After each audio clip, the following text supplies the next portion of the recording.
everyone, and welcome back to my channel. My name is Eliana if you're new here, and in today's video I'm going to do something a little bit different. I want to talk about endometriosis.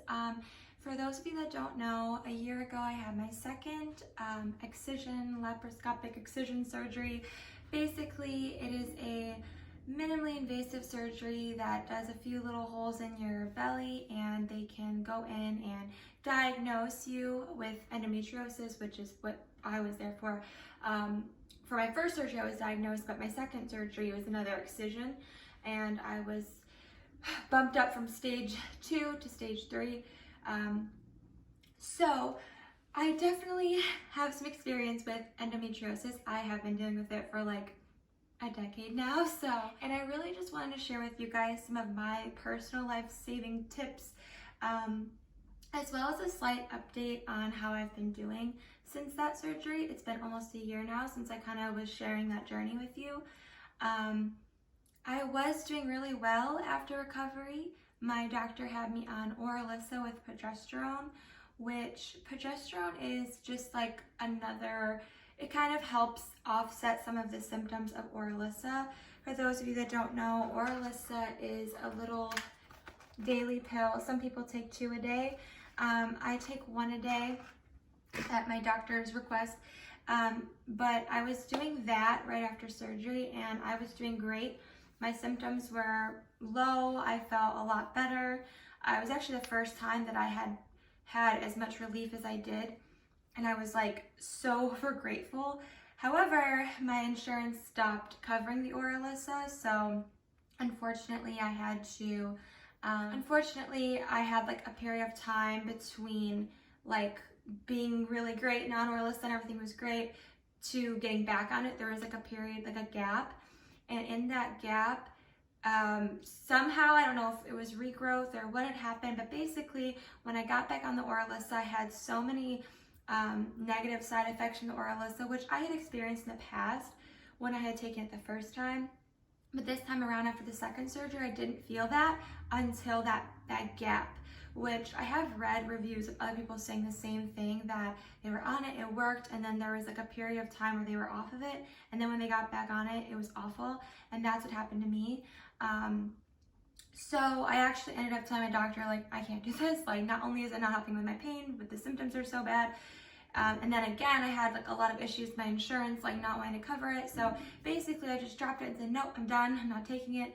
And was trying to find other methods of dealing with, you know, my pain and whatnot, which led me down a path of trying like medical marijuana, which I don't know if people are, you know, everybody has their own opinions on that.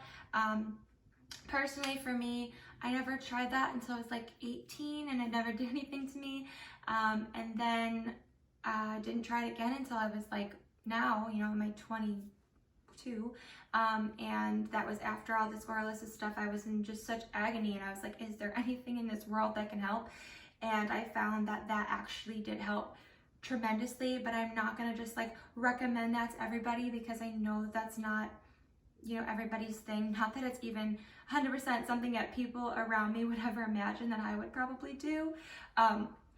But then it kind of led into it being like I was doing it daily. So that was really hard. I wasn't like baked out of my mind daily, if that makes sense. I would just have my little hits that would help me with pain. And I will say, I will get into a video maybe in the future about medical marijuana or just marijuana in general, for people with endo, because I have so much to say about it. But I was doing that, and then that was working really well. Things were fine, but again, it's very expensive, and it also is like, do you really want to do that every day? You know, everybody has their own feelings. I just felt like it was so much, and I don't know, now I'm in a position where it's like, maybe I will again in the future, but I haven't done it. So in a bit, but I do have something else that I want to share with you that can be like an alternative if you don't like smoking or you don't want to be like high or anything like that. But anyways, after all of that, basically I've realized that my symptoms and my pain and everything have skyrocketed to new heights right now, in a level that I have never experienced. So that's when I decided to finally make another appointment with my doctor, which I had in February. Oh, Valentine's Day. It was actually Valentine's Day.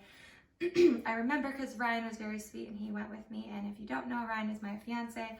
I don't have my ring on because it's still next to my bed, but I do have a beautiful ring from him. I am engaged. But anyways, random.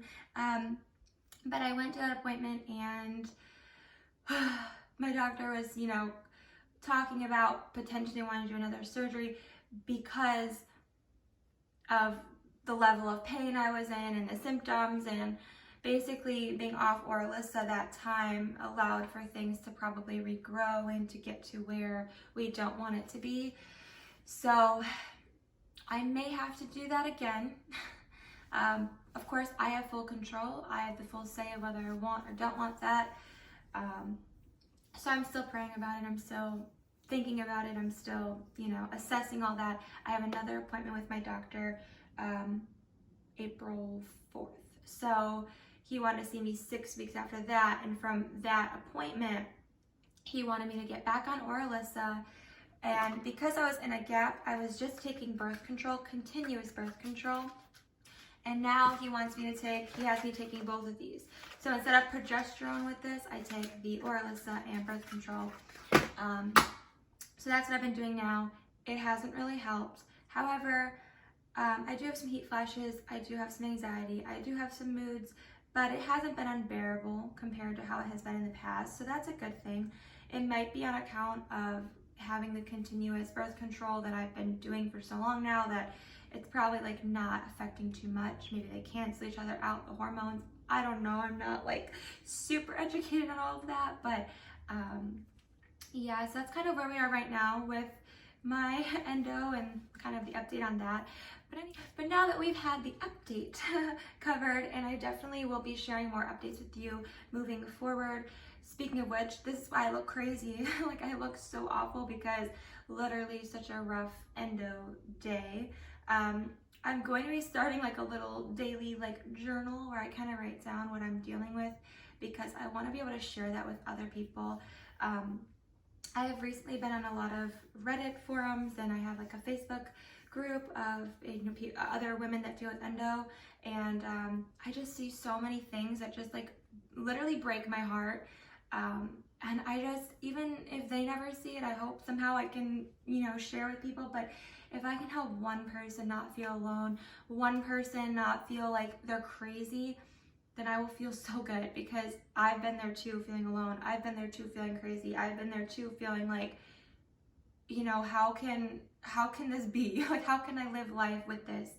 But anyways, I just want to share with you guys the things that I am currently using and things that you may want to look into or use for yourself, that partially, like I said, Orilissa birth control is from my doctor. You cannot get, maybe you can get Orilissa without, I don't know. I shouldn't say if I know, but all I do know is that I know it is quite expensive if your insurance doesn't cover it.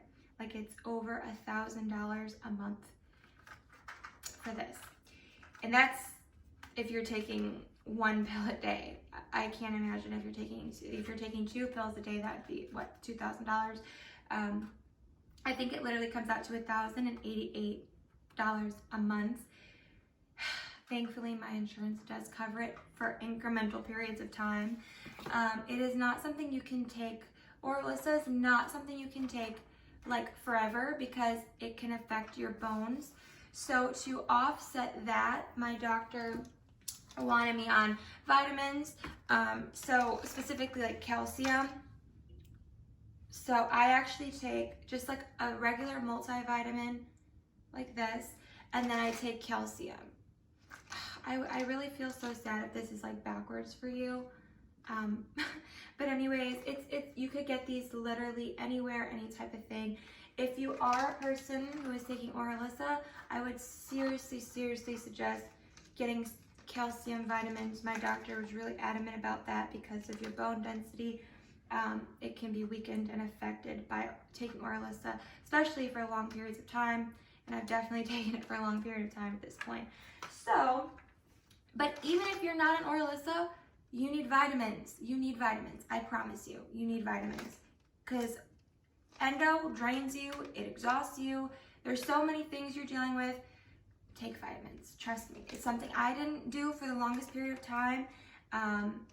You're not gonna notice like some immediate difference, but at least you know you're putting something in your body that you need. And for multiple reasons, not only with, you know, being exhausted and being in pain and all that, but also because of nutrition. Personally, I struggle with diet so bad. That's one of the perks of the smoking that I had, like marijuana, was the fact that it helped me have an appetite, and it helped me to eat like a full meal, because when I'm not on that and I'm going through my typical endo situation, like right now, for instance, I cannot eat a full meal to save my life. So that's really frustrating. Let me know if you're one of these people. This is a perfect time to relate to you. Something that I deal with endometriosis is like extreme hunger. So I'm starving because I can't like ever eat anything, but I have no appetite. So I know it sounds weird because usually it's kind of like coincided, but it's like my stomach is growling and I know I need to eat. I feel weak. I have a headache. Like I know I need food. But literally, when I go to eat something, I just want to vomit it up. I can't smell certain foods. Meat is a huge problem.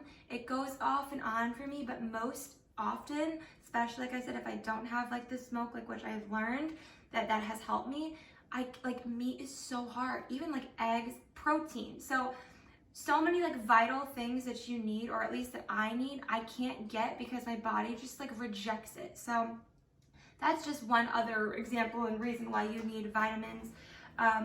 If you didn't know, as someone with endometriosis or not, you can get continuous birth control. So I'm just showing you how it is only like 3 weeks here. But you can get continuous birth control. Now, why this is so awesome, and it has been for me, is I don't have a period. So that's really awesome because endo thrives off of that. That's how endo grows. And also think about it as someone with endo, when are your worst times? Your period. So if you can omit that, again, talk to your doctor, make sure that's okay with them, make sure it's okay with you. I mean, I am partially confused as to why birth control is something you need a prescription for, when it's like, why can you go buy condoms on the shelf with no prescription, but I can't buy birth control? You know, isn't that weird? I don't know.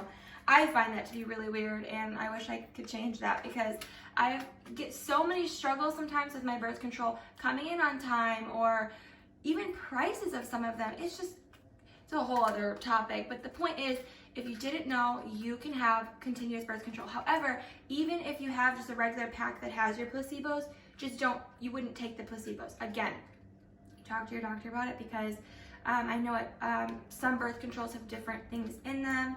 That's another thing to remember. Your birth control has estrogen.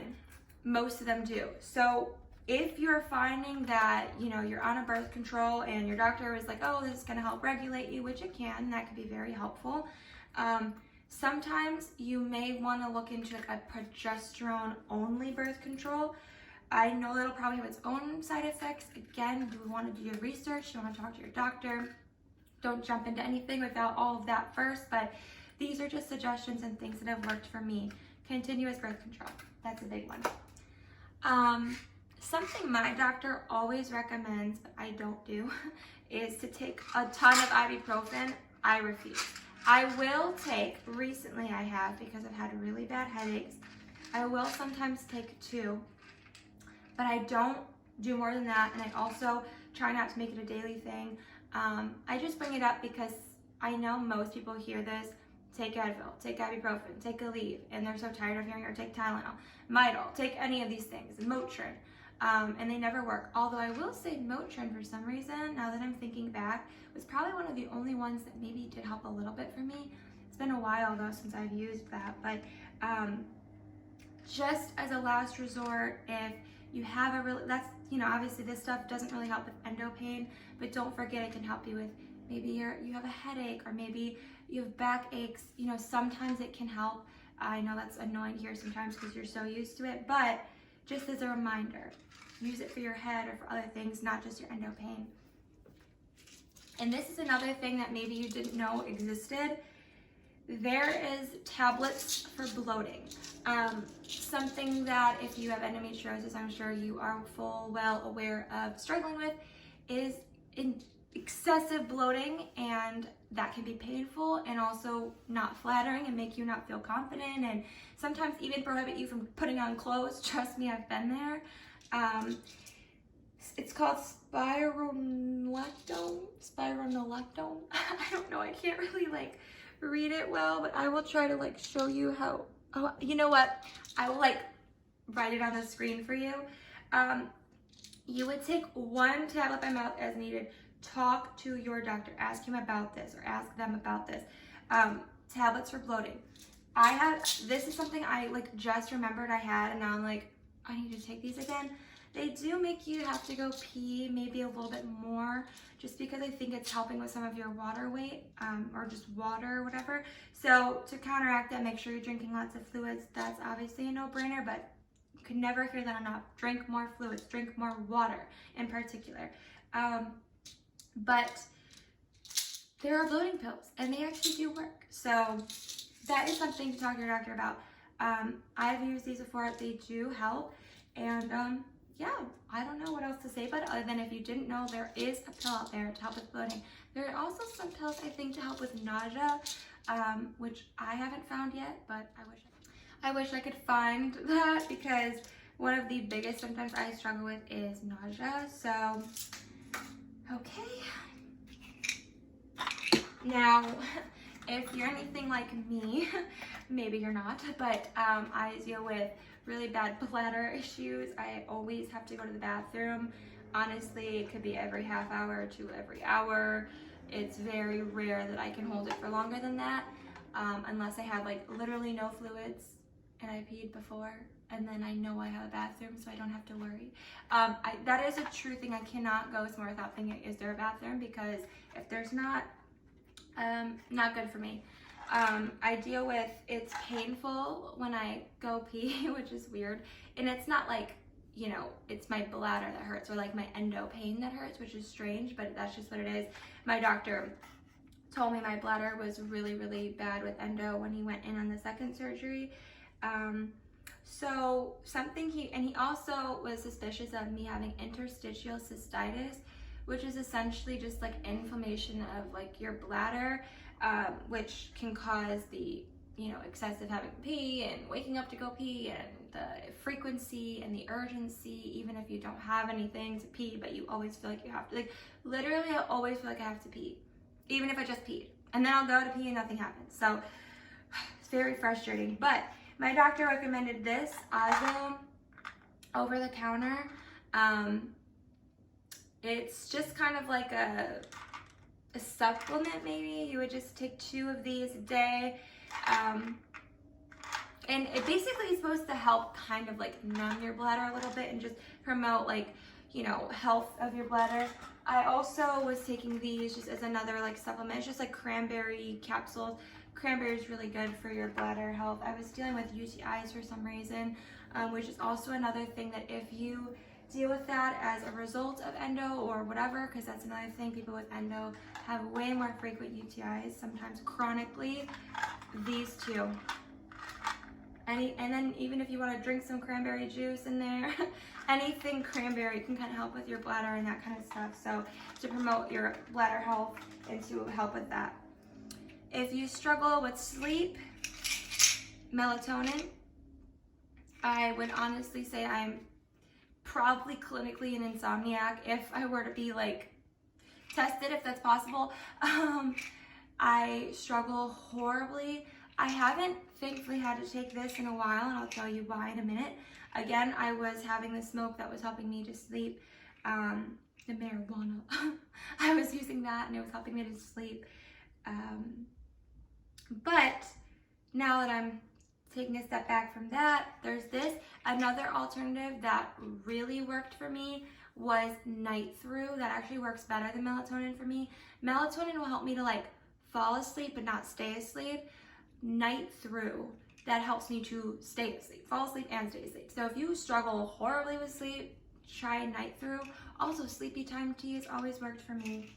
that's another good one. Ooh, I gotta grab one more thing over here.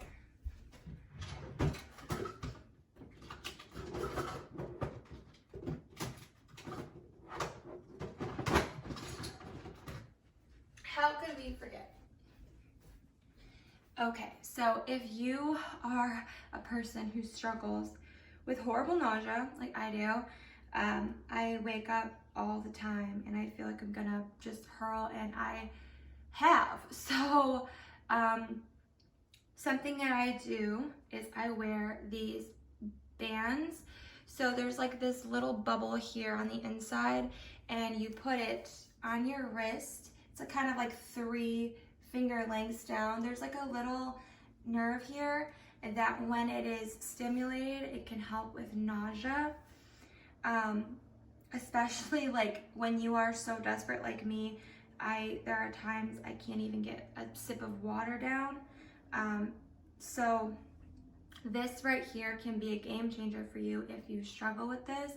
I don't know if it's like compression, nausea aid bands. I don't exactly know what you would call them, but this is something that is non-medicine, you know, that you can try. If you don't have these, you can also just apply pressure with your own, you know, fingers, but obviously that helps a lot more because it can do both at the same time. This is something that is hugely important, and you might not think about it as someone with endo because it just seems so like, you know, I don't know. It's just something that I would super recommend because it actually has helped me. Okay, we can't ever have an endo video without talking about this. A heating pad, of course, trusty heating pad. There's not much to say about this other than you need one. If you have endo, you need one. However, I will say that I have seen some sad pictures of you know, women that have used heating pads for years and years to deal with endo, and it has left burns on their abdomen. So this one right here, it is quite a thicker, more fluffier like exterior, so it doesn't like burn you as much. However, even just putting a blanket or something just to protect yourself from that, I would recommend, just so you don't have to deal with any more scarring and any more struggles than you're already dealing with. But a heating pad, you cannot not talk about endo remedies without one.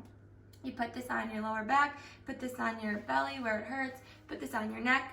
I literally will just drape it over my, wow, it's like a cowboy hat. I will like drape it over my head sometimes, literally, if I have like a migraine.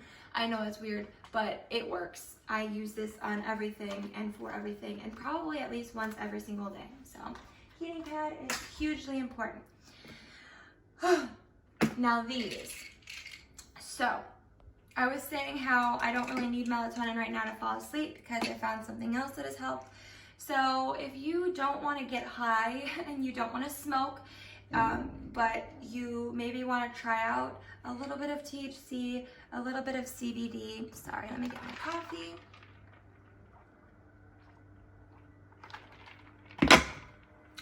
So if you don't want to smoke and you don't want to smell like that or dive into that and you don't want to get high, I would recommend potentially little CBD pills. So this one is not going to get you high at all. This one is purely like CBD. It is 14:1 CBD, which means there's only 1 part THC. You can't really see. And it is like minimal. So that means you are not going to get high. You're not going to get loopy. You're not going to get, sorry, I'm like so uncomfortable because there's like people down there looking at me. Okay, I'm just going to say. Sorry. This one in particular is my nighttime because it doesn't have any sort of really effects on your mind. Of course, with like a little part of THC, they're gonna recommend like don't drive and all those things, and obviously CBD too because it relaxes your body, relaxes your muscles, and I definitely want to try more CBD things out there because even just trying these, which I'm a pretty high tolerance person, they did work. So I was pretty happy with that. Again, especially in Illinois. Anything at a dispensary is just unbelievably expensive, so it is kind of annoying. But that is kind of why I gravitated towards these, because you can like microdose. So I will use this before I go to bed. I will take 2, and then what I do in the morning to give myself a little bit more relief, because I need something just a teeny bit stronger. Again, won't get me high. I don't know how strong this could be for other people who have never experienced any THC or CBD, but for me personally, it doesn't get me high at all. It just is just a tinge stronger, helping with like my pain throughout my day. I will take this one, so it's 2 to 1. And this is what I'll take earlier in my day. So I'll take my vitamins, I'll take this in my morning to get me started and to get me going. And then at night, I will take all my, like my Orlissa, my birth control, and then this to try to get me through my night, to get me relaxed and get me a little bit sleepy. It's not like too sleepy, of course, also however many you take. I try to stick with more of the 2 range. So that's usually what I do. But if you're somebody who is looking for some sort of a microdose situation, they also have a 1-to-1, which I've never tried. I would like to. However, I've read that that one will get you high. So if I were to try that, that would be, again, something I will let you know how that goes in the future. But yeah, the brand is Avexia. I don't know how each state is. I don't know, you know, all this. I just know that we have a little dispensary here. I try it out. I will only get stuff from a dispensary, not like just from word of mouth or from anybody. I'm very picky. I want to know what is in it, what is the breakdown, all that kind of stuff. That's just my personal preference. But yeah, so not to steer anybody down a path, but if you are somebody who is looking for relief or comfort, as it says on here, maybe this could be for you if you're wanting to go down that route.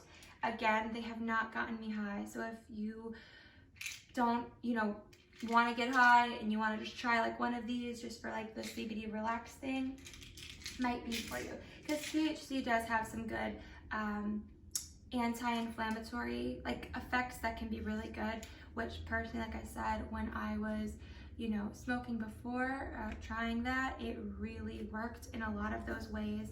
So this is a way of trying to implement some of that in a more balanced way.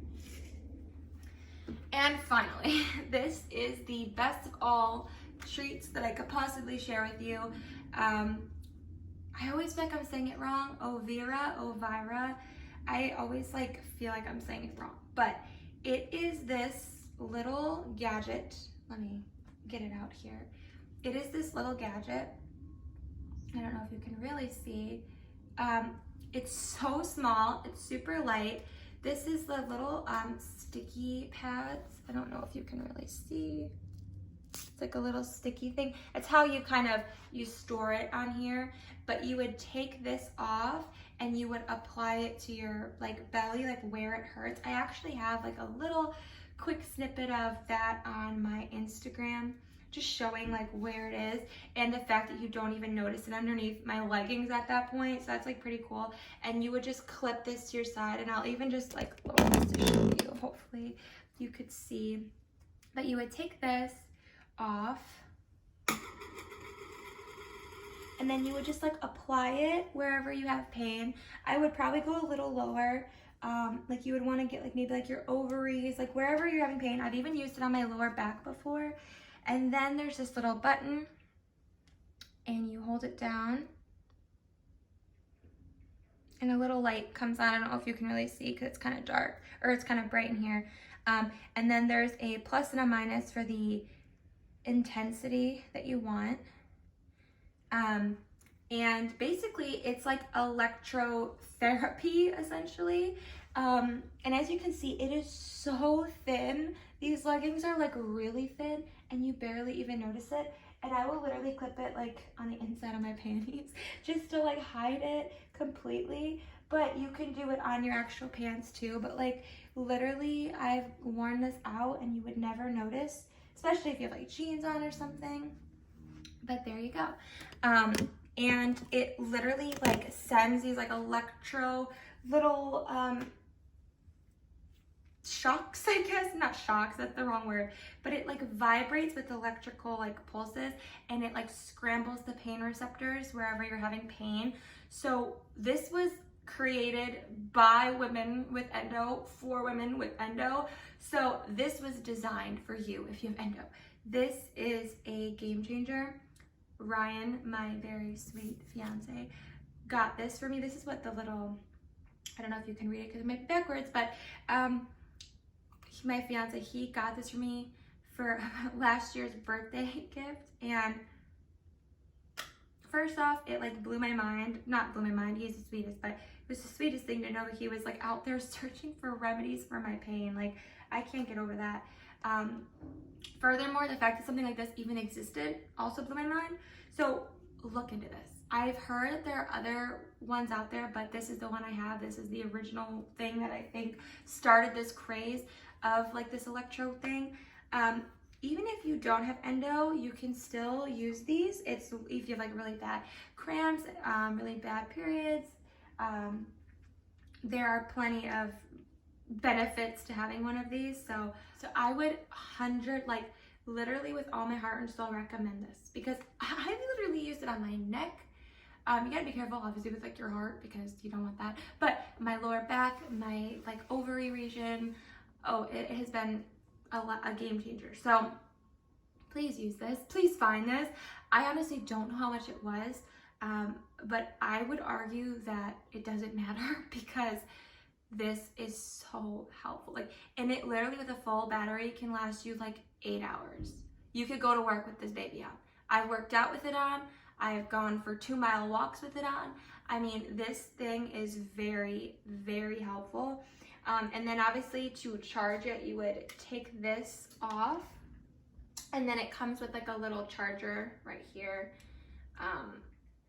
which plugs into any typical, if I could get this in, any typical like little square USB thing. And then it also comes with like a little baggie to put it all in. So that is enough rambling. I really just wanted to give you guys a little update on where I'm standing with my endo, and share with you some of the things I'm using, and hopefully some life-saving tips or things that maybe you want to try if you deal with endo or even just really bad periods. I hope that this can help you. If you enjoyed this type of video, be sure to give it a big thumbs up and leave a comment down below with questions or further topics you want me to explore in this realm. Also, don't forget to subscribe and turn on notifications so you never miss a new upload from me. Yeah, thank you so much, and I will see you in the next one.